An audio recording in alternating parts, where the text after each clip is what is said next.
2015 අපි අත්විඳ දේ තමයි රට ඊටම නරක විදිහට ඒකාධිපතිවාදය කරා ගමන් කරන බව. 18 වෙනි ව්‍යවස්ථා සංශෝධනය සමගින් එක පුද්ගලයෙක් රට තමන්ගේ අතේ මිටමොලවා ගැනීමට ප්‍රයත්න දැරීම.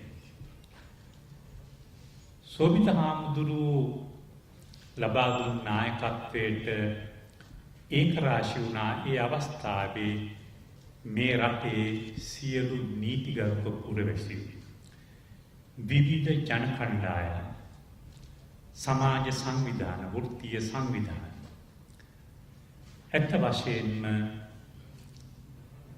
ඒ හඬ ජයග්‍රහණය කළා.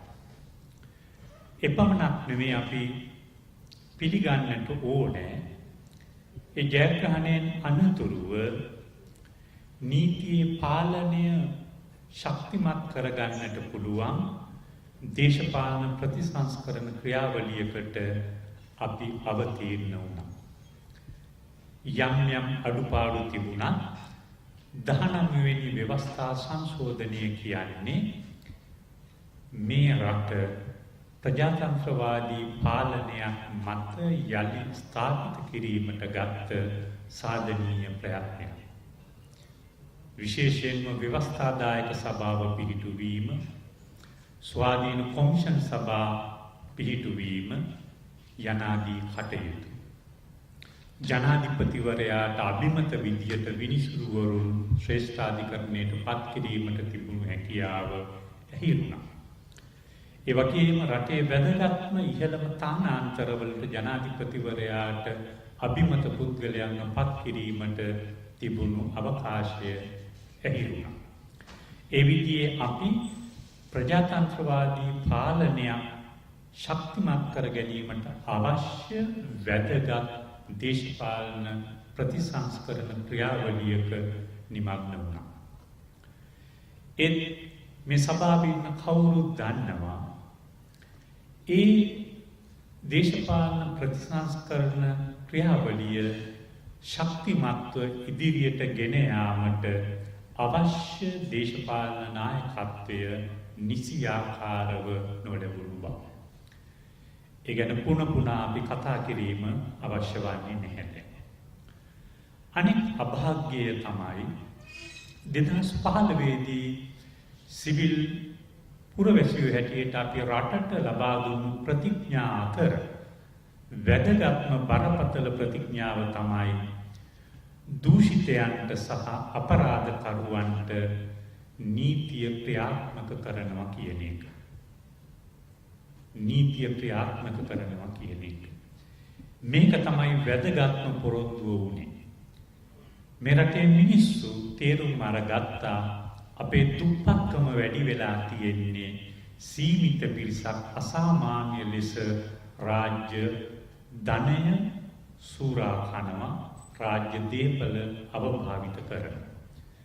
ඒ විතරකුත් නෙමෙයි. නීතියේ පාලනය නැති බව මිනිසුන්ට දැනෙන්නට පටන් ගත්තා.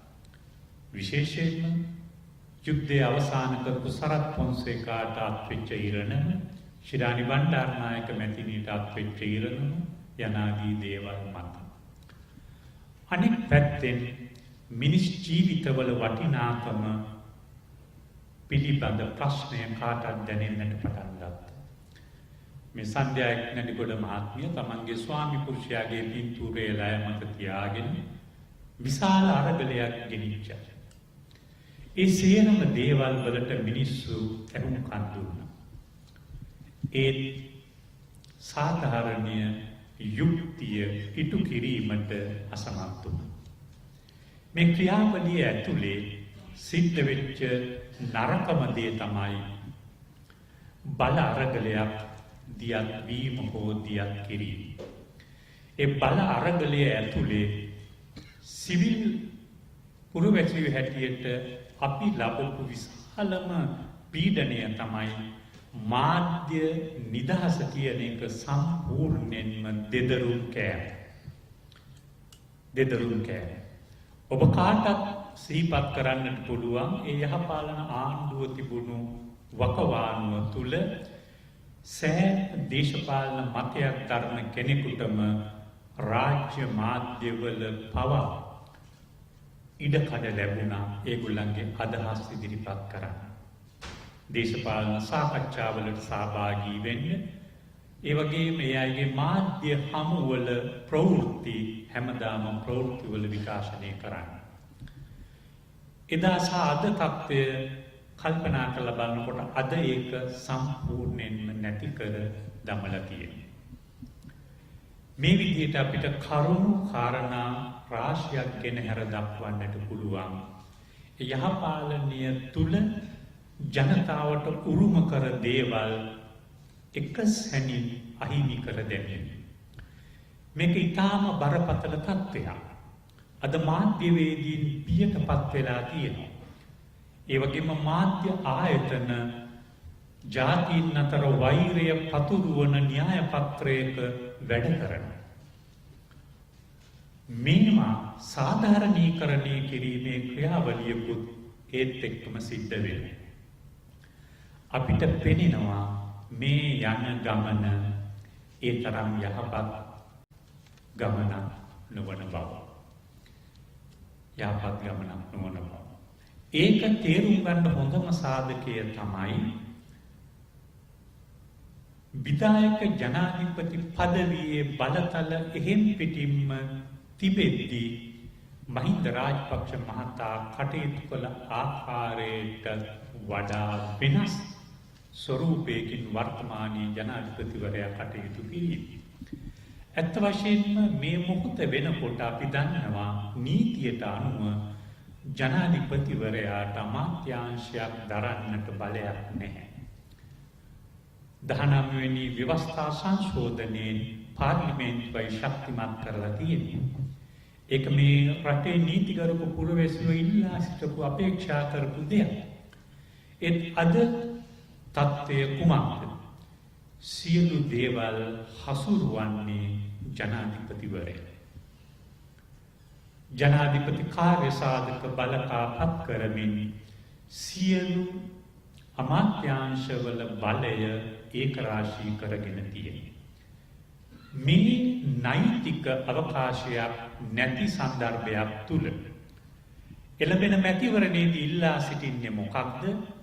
ජනාධිපතිවරයාට අවශ්‍ය ආකාරයට කටයුතු කරන්නට 3/2 බලයක් අවශ්‍යයි. ඇත්තටම 3/2 බලයක් අවශ්‍ය වෙලා තියෙන්නේ ඊටාම පැහැදිලි සරලයි. 19 වෙනි ව්‍යවස්ථා සංශෝධනය අහෝසි කරන්න. 19 වෙනි ව්‍යවස්ථා සංශෝධනය අහෝසි කරනවා කියලා කියන්නේ ව්‍යවස්ථාදායක සභාවක් ඊට පස්සේ නැහැ. ස්වාධීන කොමිෂන් සභා නැහැ. ජනාධිපතිට අභිමත ආකාරයට රට පාලනය කරන්නට පුළුවන්කම ලැබෙනවා. ඒකට බලයක් නෛතිකව නැතිව තත්ත්වය මේ විදිහට නම් 3/2 බලයක් ලබාගෙන ජනාධිපතිවරයා තමන් වෙත සියලු බලය කේන්ද්‍රගත කරගත්තට පස්සේ මේ රටේ පුරවැසියන්ගේ ජීවත් වීමේ නිදහසට තමයි පළවෙනි තර්ජනය එල්ල වෙන්නේ. මේ ආණ්ඩුව ඵලයට පත්වෙච්ච අවස්ථාවෙම අපි දැක්කා ස්විස් තානාපති කාර්යාලයේ නිලධාරිනියක විශාල ප්‍රශ්නයකට මැදිහත් වෙන්නේ. ඒ ක්‍රියාදාමය මොන ආකාරයකටද මර්ධනය කළේ? මාධ්‍ය කටයුතු කළේ, මාධ්‍ය හැසිරෙව්වේ මොන ආකාරයකද? ඒ විදිහට අපි එකින් එක අරගෙන බලනකොට මහා මග මිනිස්සු දෙන්නෙක් ඝාතනය වුණා. එක පුද්ගලයෙක්ව ගහලා මැරුවා මහා පාරේ. තව පුද්ගලයෙක් අධි ආරක්ෂිත කලාපයේ තුල අභෞවිය අන්දමට දිවිනසාගත් බවට පුවතක් අපට අහන්නට ලැබෙනවා. ඒ මරණ දෙක, ඒ පුද්ගලයෝ දෙදෙනාම විශේෂිත පුද්ගලයෝ දෙදෙනෙක් හැටියටයි අපි දැකිය යුත්තේ. එක පුද්ගලයෙක් යහපාලන ආණ්ඩුව ගෙන ඒම සඳහා යම් යම් කටයුතු කරපු පුද්ගලයෙක්. අනෙක් පුද්ගලයා යා ලංකා සමාගමේ බරපතල මුල්‍ය අපරාධයක් පිළිබඳ අනාවරණය කරපු පුද්ගලයෙක්. ඇයි එවැනි පුද්ගලයෝ දෙදෙනෙක්ම මේ විදිහේ ඉරණමකට මඳුන් වෙන්නේ? මේ දෙකෙන් බරපතල සංඥාවන් දෙකක් නිකුත් කරලා තියෙනවා. ඒ වගේම අපි දැක්කා පෙරටුගාමී සමාජවාදී පක්ෂයේ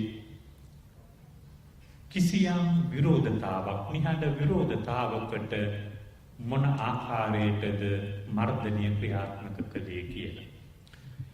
අපි පුරවැසියෝ හැටියට, සමාජ ක්‍රියාධරයෝ හැටියට අපි සෑම කෙනෙකුටම දේශපාලනය කිරීමේ අයිතිය පිළිගන්නවා, අපි ඒකට ගරු කරනවා. ඒ පෙරටුගාමී පක්ෂයට පහර දීලා කරපු හිංසනයක්, බරපතල තර්ජනයක්, සංඥාවක්. මේ විදියට මේ පහුගිය කෙටි කාලය තුල පෙන්눔 කරලා තියෙන දේවල් අහිංසක දේවල් නෙමෙයි. ඊටාම බරපතල දේවල්. ඒ වගේම අපි දන්නවා බලය පරිහරණය කරන ලීලා. අපරාධ පරීක්ෂණ දෙපාර්තමේන්තුවේ කීර්තිමත් නිලධාරියෙක් හිටියා. බරපතල මනුෂ්‍ය ඝාතන, සාපරාධී මනුෂ්‍ය ඝාතන පිළිබඳ පරීක්ෂණ කැපවීමකින් පවත්වලා නීතිය ක්‍රියාත්මක කරපු. විශේෂයෙන්ම මේ නිලධාරියා තමයි LTT සංවිධානය විසින් කරලා තියෙන බරපතල අපරාධ සම්බන්ධව පරීක්ෂණ පවත්වලා නීතිය ක්‍රියාත්මක කිරීමට කැප වුණේ. ඔහු ජාත්‍යන්තර මට්ටමේ පුහුණුවක් ලැබපු නිලධාරියෙක්.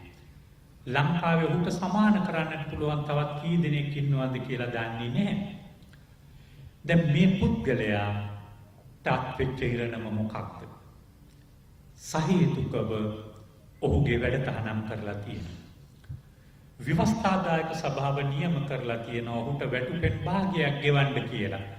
ඒ නියමය පිළිපදින්නේ නැහැ. මේ දේවල් වලින් තේරුම් ගන්නට ඕනේ මේ කටයුතු සිද්ධ වෙන්නේ එක්තරා දරුණු පිළිවෙතක් මත බව.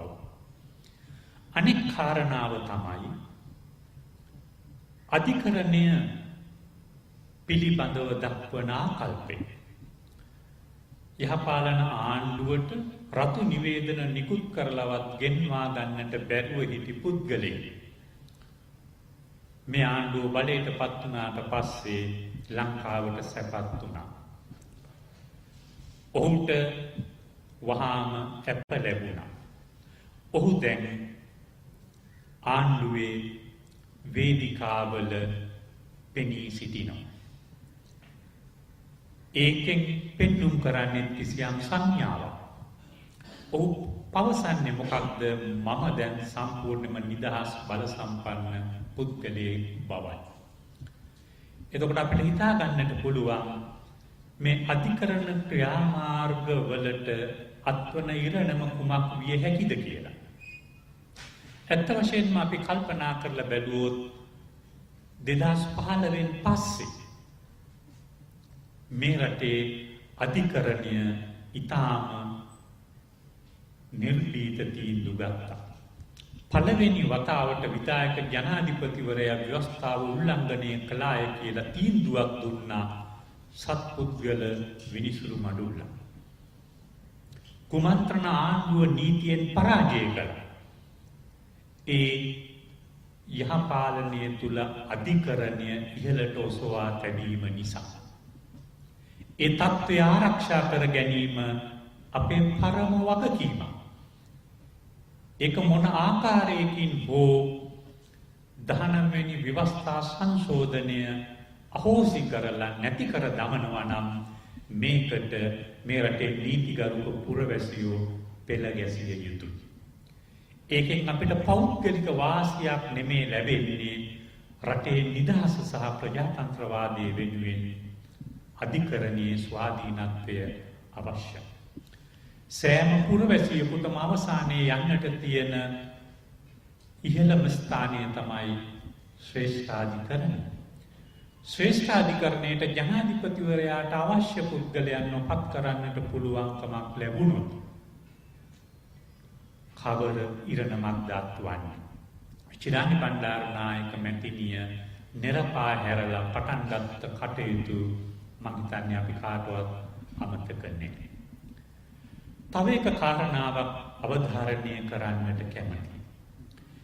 ඒක තමයි ප්‍රජාතන්ත්‍රවාදී පාලනයක් තුල මිනිස් අයිතිවාසිකම් භුක්ති විඳින්නට තියෙන නිදහස. මේකට පාලකයෝ ගරු කරන්නට ඕනේ. ශිෂ්ට සම්පන්න රටවල් වල යථාර්ථය ඒකයි.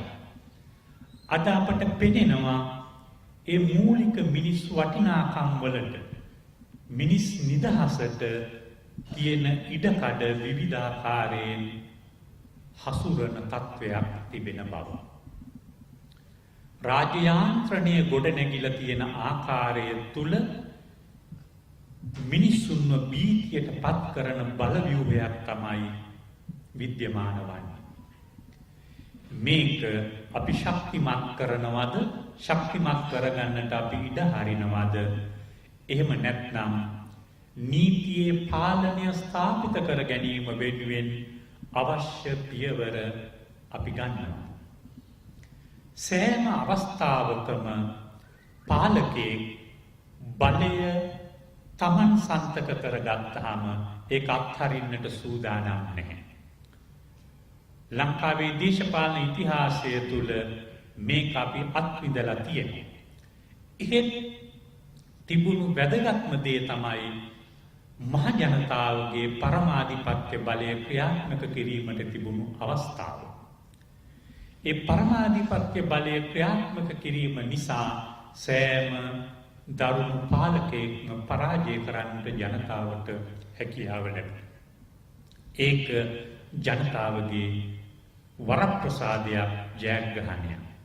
මේ රට මේ ආකාරයට ඉතුරු වෙලා තියෙන්නේ මැතිවරණයකින් තමන්ට ලබා දුන්නු ප්‍රතිඥා ඉටු කිරීමට අසමත් වෙච්ච පුද්ගලයන්ව පරාජය කිරීමට ජනතාවට හැකිවීම. ඇත්ත වශයෙන්ම පෞද්ගලික ජනාධිපතිවරණයේදී සිද්ධ වුණේ ඒ බව අපි තේරුම් ගත යුතුයි. පෞද්ගලික ජනාධිපතිවරණයේදී දල වශයෙන් ලක්ෂ 7ක විතර පිරිසක් යහපාලනය කෙරේ බලාපොරොත්තු තැබූ ලක්ෂ 7ක් හෝ ඊට එකතු වෙන්නට අලුත් ඡන්ද ප්‍රමාණය අහිමිවීම කියන එකෙන් අදහස් වන්නේ මේ රටේ නීතිගත පුරවැසියෝ යහපාලනයක් අපේක්ෂා කරන්නේ නැහැ කියන එක නෙමෙයි.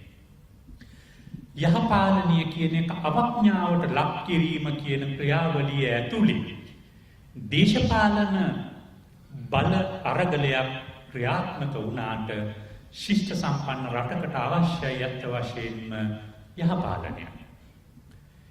ඒ යහපාලනයක් වෙනුවෙන් තමයි නීතියේ පාලනය ශක්තිමත් වෙන්නට අවශ්‍ය වෙන්නේ. ඒ නිසා අපි මෙතන ඉන්න සමාජ ක්‍රියාධරයන්ගෙන්, සිවිල් සංවිධාන නියෝජිතවරුන්ගෙන්, ආගමික නායකයන්ගෙන් ඉල්ලා සිටිනවා මේ තත්ත්වය තේරුම් ගන්න.